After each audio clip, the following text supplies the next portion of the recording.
and it was just horror story after horror story. The once grand brick dormitories of the old Stonewall Jackson Training School have fallen into disrepair, overgrown, crumbling relics abandoned so many years ago that vultures are roosting inside an open dormer window. Men who are locked up at the juvenile detention facility during the 1940s through the 1960s say they were brutalized by their caretakers. When I was 14 years old, I was on probation for breaking into a store, me and 3 other boys. And I broke that probation by laying out of school. So at 14 years old, they sent me to Stonewall Jackson Training School in Concord, North Carolina for boys. For one thing, I haven't told very many people my story in times, partly out of embarrassment and shame, and partly because I assumed nobody would believe the stories I would have to tell anyway. The first day arriving there was probably the first beating that most kids got.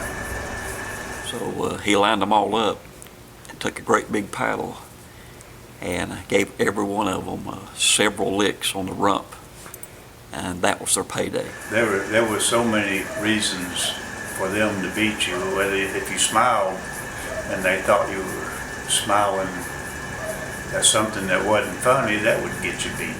And the man caught them fighting, and he was a very huge man. He grabbed these 2 young men.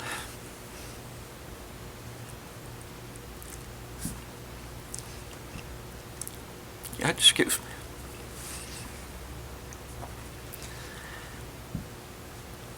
And he grabbed each one of them by the neck.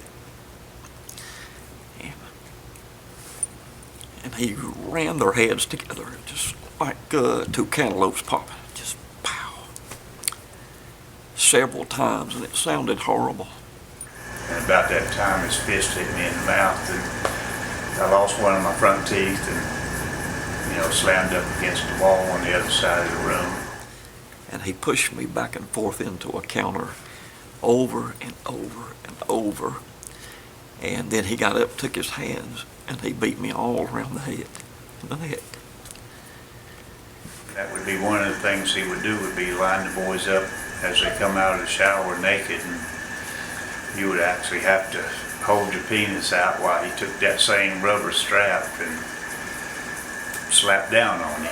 And you talk about screaming boys, there was some screaming boys. Just abuse. Yeah, when you slap a 13, 14, 15-year-old boy through the face with your fist and black his eyes and bust his nose and lips, or beat him with a switch for no reason, just